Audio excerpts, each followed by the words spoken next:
selamat hari Minggu. Walau di rumah aja, kita harus tetap semangat memuji nama Tuhan.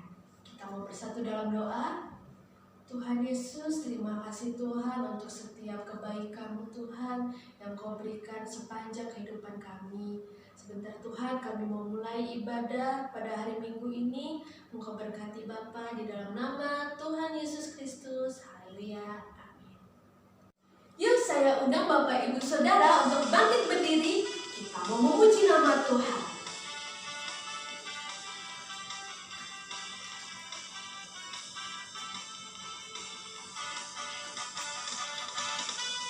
Kita mau katakan bahwa Tuhan Yesus itu sungguh baik.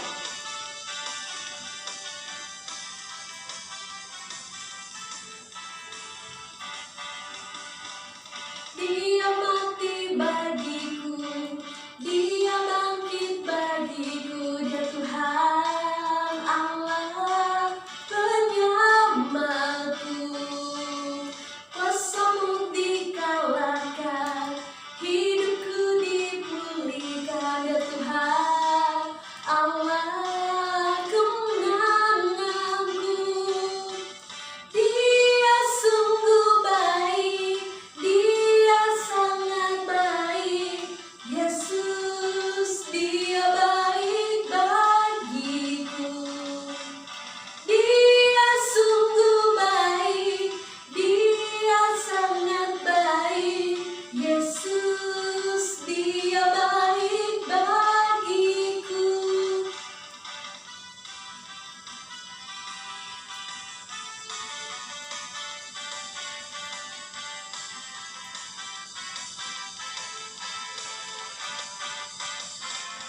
Dia ada di dalamku, bergerak di hidupku, Dia Tuhan Allah kemenanganku. Dia penuhi hatiku dengan kuasa kasih-Nya, Dia Tuhan Allah kemenanganku.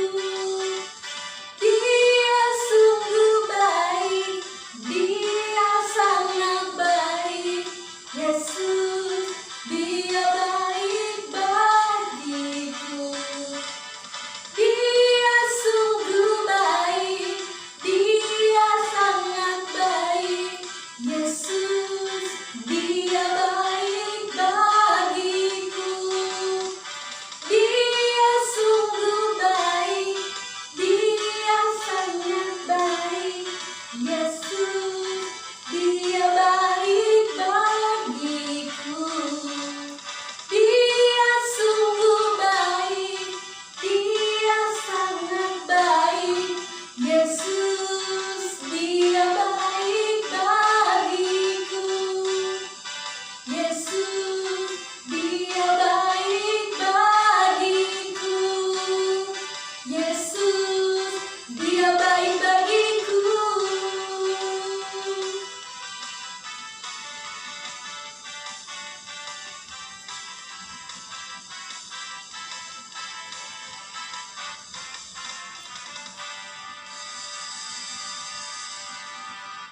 Sebentar kita akan mendengarkan firman Tuhan. Kita menyanyikan pujian Bapa Sedikit Hatiku.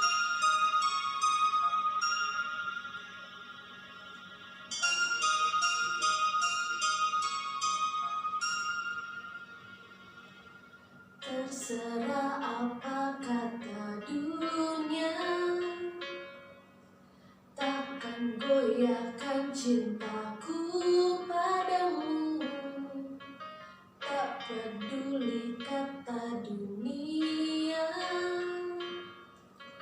takkan goyahkan imanku padamu.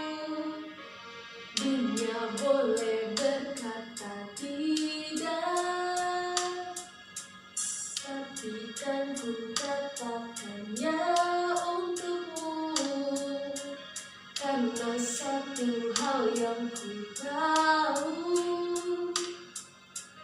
karena satu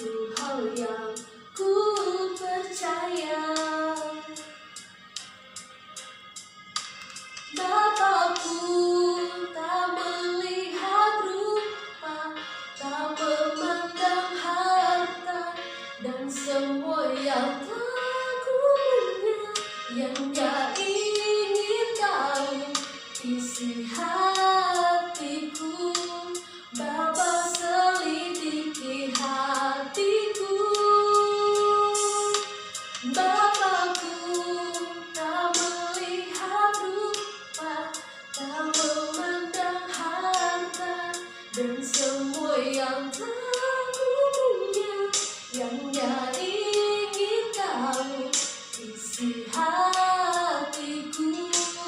Bapa selidiki hatiku.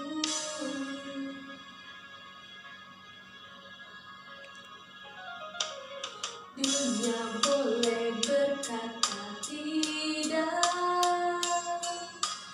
tapi kan ku katakan ya untukmu. Karena satu hal yang ku tahu, karena satu hal yang ku percaya, Bapakku tak melihat rupa, tak memandang harta, dan semua yang tak ku punya, yang gak ingin tahu isi hatiku. Bapa selidiki hatiku. Bapakku tak melihat rupa, tak memandang harta, dan semua yang tak ku punya, yang gak ingin tahu isi hatiku. Bapa selidiki hatiku.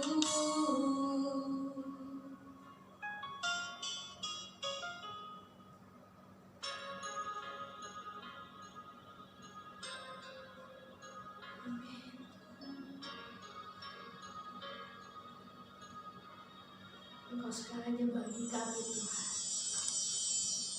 Kita bersatu dalam doa. Terima kasih Bapa untuk kebaikan-Mu Tuhan yang sungguh luar biasa di dalam kehidupan kami. Sebentar Tuhan kami mau duduk diam mendengarkan firman-Mu. Tuhan berkati buat Ibu Gembala yang akan membawakan firman Tuhan. Di dalam nama Tuhan Yesus Kristus. Haleluya. Shalom, selamat pagi Bapak Ibu Saudara yang dikasihi Tuhan. Kita bersyukur pagi hari ini kita masih bisa beribadah walaupun hanya ibadah online, tapi kita bersyukur semuanya karena anugerah Tuhan. Sebentar kita akan mendengarkan kebenaran firman Tuhan. Mari kita masuk di dalam doa. Bapa di dalam surga, kami bersyukur buat pagi hari ini Tuhan, buat kesempatan yang Tuhan berikan di dalam ibadah online pagi hari ini. Sebentar kami akan mendengarkan kebenaran firman-Mu dan kami siap untuk mendengarkannya. Di dalam nama Tuhan Yesus kami sudah berdoa dan mengucap syukur. Haleluya. Amin. Mari Bapak Ibu Saudara yang dikasihi Tuhan, kita membuka Alkitab kita bersama-sama yang saya ambil dari Kitab Yeremia pasal 17 ayat yang ke-7 dan ayat yang ke-8. Saya baca demikian bunyi firman Tuhan. Diberkatilah orang yang mengandalkan Tuhan, yang menaruh harapannya pada Tuhan. Ia akan seperti pohon yang ditanam di tepi air, yang merambatkan akar-akarnya ke tepi batang air, dan yang tidak mengalami datangnya panas terik, yang daunnya tetap hijau, yang tidak khawatir dalam tahun kering, dan yang tidak berhenti menghasilkan buah. Amin. Bapak Ibu Saudara yang dikasihi Tuhan, tema kita pagi hari ini adalah mengandalkan Tuhan. Pertanyaannya adalah mengapa kita harus mengandalkan Tuhan? Maka jawaban yang pertama adalah karena kita penuh dengan segala keterbatasan. Keterbatasan dalam hal apa? Fisik kita. Fisik kita terbatas, kekayaan kita terbatas, kekuatan kita terbatas, termasuk penglihatan kita juga memiliki keterbatasan. Kita hanya bisa melihat apa yang ada di depan kita. Di balik tembok itu kita tidak tahu apa yang akan terjadi. Artinya penglihatan kita terbatas dan lain-lain sebagainya. Yang kedua, mengapa kita harus mengandalkan Tuhan di dalam hidup kita? Jawaban yang kedua adalah karena kita tidak tahu apa yang akan terjadi akan hari esok. Kalau kita hari-hari ini sedang berada di dalam situasi kondisi di mana pandemi COVID-19 melanda seluruh dunia, dan itu termasuk Indonesia di dalamnya. Kita tidak pernah tahu, kita tidak pernah membayangkan, kita tidak pernah membayangkan apa yang akan terjadi seperti hari-hari ini. Dan ini kita alami bukan hanya bangsa Indonesia, tetapi seluruh dunia mengalami. Ada banyak perusahaan yang mulai gulung tikar alias bangkrut. Karena apa? COVID-19. Ada banyak rekan-rekan kita, saudara yang dikasih Tuhan, mungkin kena PHK. Ada banyak rekan-rekan kita, orang yang kita kenal, orang yang kita kasihi, saat ini tidak ada lagi bersama-sama dengan kita. Karena apa? Dipanggil pulang karena COVID-19. Artinya kita tidak pernah tahu apa yang akan terjadi di dalam kehidupan kita, seperti yang kita alami hari-hari ini. Tetapi kita bersyukur kalau kita masih ada, itu hanya karena anugerah Tuhan. Artinya kita memang tidak pernah tahu apa yang akan kita alami, apa yang akan kita hadapi. Itulah sebabnya di dalam hidup ini kita harus mengandalkan Tuhan. Karena apa? Kita tidak tahu apa yang akan terjadi dengan hidup kita. Dan yang ketiga, alasan ketiga mengapa kita harus mengandalkan Tuhan di dalam hidup ini. Karena hanya Tuhan yang sanggup menolong kita. Orang tua terbatas ketika dia menghadapi anaknya yang menghadapi kesulitan, termasuk anak. Anak juga terbatas menolong orang tua. Tetapi Tuhan, Dia Allah yang tidak terbatas. Kapanpun, dimanapun, ketika Bapak Ibu Saudara dan saya, kita membutuhkan pertolongan, pertolongan itu kita dapat dari Tuhan. Mazmur 121 ayat 1 dan 2 berkata, "Aku melayangkan mataku ke gunung-gunung. Dari manakah pertolonganku?" Dan pemazmur berkata, "Pertolonganku ialah dari Tuhan." Jadi pertolongan kita itu hanya dari Tuhan. Itulah sebabnya kita sangat dan harus mengandalkan Tuhan di dalam hidup ini. Yang kedua adalah ciri orang yang hidupnya mengandalkan Tuhan. Seperti apa? Yang pertama adalah orang yang hidupnya mengandalkan Tuhan, dia memiliki penyerahan diri secara total kepada Allah. Kalau kita belajar dari seorang tokoh yang bernama Daud, bagaimana ketika Daud dia menghadapi Goliat, raksasa Filistin yang besar. Daud berkata, "Engkau mendatangi aku dengan pedang, dengan tombak, dengan lembing." Tetapi Daud berkata, "Aku datang dengan nama Tuhan, Pencipta langit dan bumi, Allah segala barisan Israel." Bapak Ibu Saudara dikasih Tuhan, Daud dia tidak gentar dengan kekuatan yang dimiliki oleh Goliat. Dengan keberadaan Goliat yang begitu besar, dengan peralatan perang yang dimiliki Goliat, tetapi Daud dia katakan, "Aku mendatangi engkau dengan nama Tuhan, Pencipta langit dan bumi." Artinya bagaimana Daud dia menyerahkan persoalannya, apa yang akan dia hadapi yaitu Goliat, hanya penyerahannya kepada Tuhan. Dan luar biasa, Alkitab mencatat bagaimana hanya dengan batu Daud dia dapat mengalahkan seorang raksasa yang bernama Goliat, dan batu itu terbenam tertancap di dahinya Goliat, dan Goliat ambruk, dia tersungkur dan tewas. Bapak Ibu Saudara yang dikasihi Tuhan, penyerahan diri secara total ini hanya bisa dilakukan kalau kita mengenal Allah dengan benar. Daud dia mengenal Allahnya dengan benar.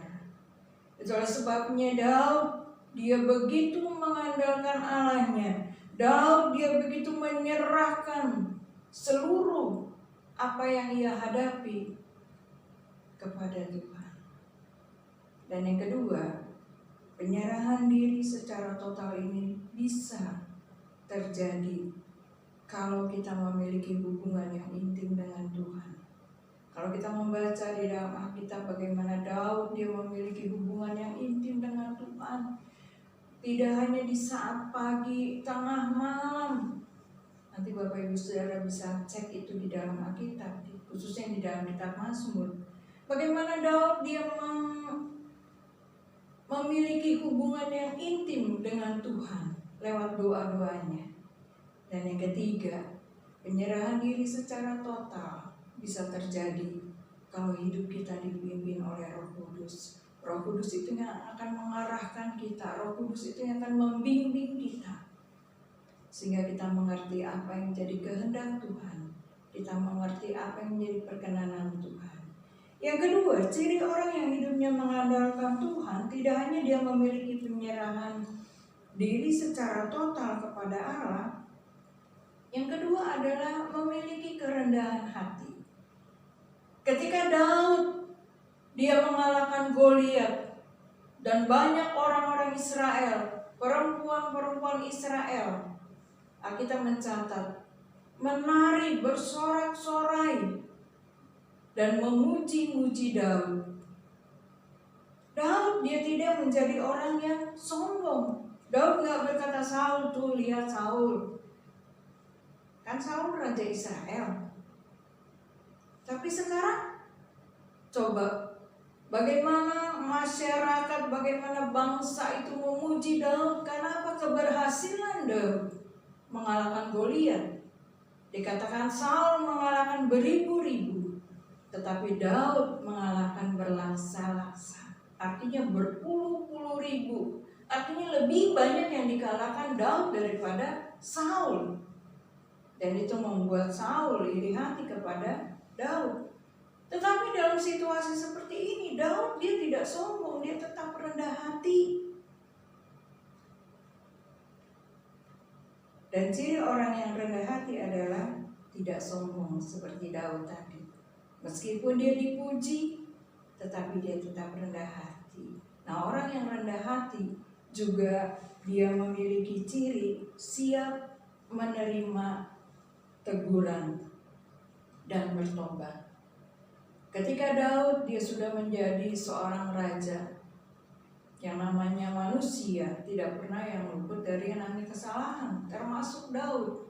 Daud dia pernah melakukan hal yang salah dan tidak berkenan di hadapan Tuhan ketika Daud dia mengambil Batseba menjadi istrinya. Dan itu adalah istri dari Uria. Siapa Uria? Dia adalah tentara Raja Daud. Tentara yang sangat setia kepada Daud. Tetapi Daud melakukan hal yang tidak baik kepada Uria. Tidak hanya istrinya diambil oleh Daud, istrinya Uria diambil oleh Daud menjadi istrinya. Tetapi Daud juga menyusun strategi bagaimana supaya Uria ini ketika di medan pertempuran dikirim paling di depan supaya apa? Terbunuh. Daud melakukan hal yang salah. Daud melakukan hal yang tidak berkenan di hadapan Tuhan. Itulah sebabnya Tuhan mengutus seorang nabi yang bernama Natan. Dan Natan dia berkata kepada Daud, kamu sudah melakukan hal yang tidak diperkenan Tuhan. Ketika Daud ditegur oleh Nabi Natan akan kesalahannya, Daud dia sadar. Daud dia menerima teguran itu dan Daud bertobat. Orang yang rendah hati, dia juga mau dibimbing, dia mau diajar sesuai dengan kebenaran Tuhan. Bapak Ibu Saudara yang dikasihi Tuhan, yang ketiga adalah ciri orang yang hidupnya mengandalkan Tuhan. Yang pertama tadi memiliki penyerahan diri secara total kepada Allah. Yang kedua adalah memiliki kerendahan hati. Dan yang ketiga adalah tetap mempercayai Tuhan dalam situasi kondisi apapun yang ia hadapi. Ketika Daud, nanti Bapak Ibu bisa baca itu di dalam 1 Samuel 30, Daud dia pernah juga mengalami masa-masa yang sulit, masa-masa yang menakutkan. Bagaimana ketika Daud dia melihat bangsanya, orang-orang yang dikasihinya ditawan, anak-anak istrinya ditawan, dan Siklag sudah terbakar, dibakar habis oleh bangsa Amalek. Membuat Daud tidak berdaya. Bahkan tidak hanya Daud dia melihat bagaimana anak istrinya ditawan. Daud melihat bagaimana kota Siklag itu sudah hancur karena dibakar. Tetapi bangsa Israel mulai marah. Karena apa? Anak istri mereka ditawan. Dan mereka berusaha untuk melempari Daud dengan batu. Dalam situasi seperti ini, Daud dia merasa takut. Daud dia berusaha menguatkan hatinya. Dan Daud dia belajar untuk mempercayai Tuhan. Walaupun Daud sendiri, dia menghadapi istri anak-anaknya ditawan.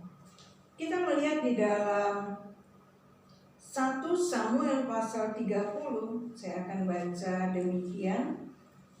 1 Samuel pasal 30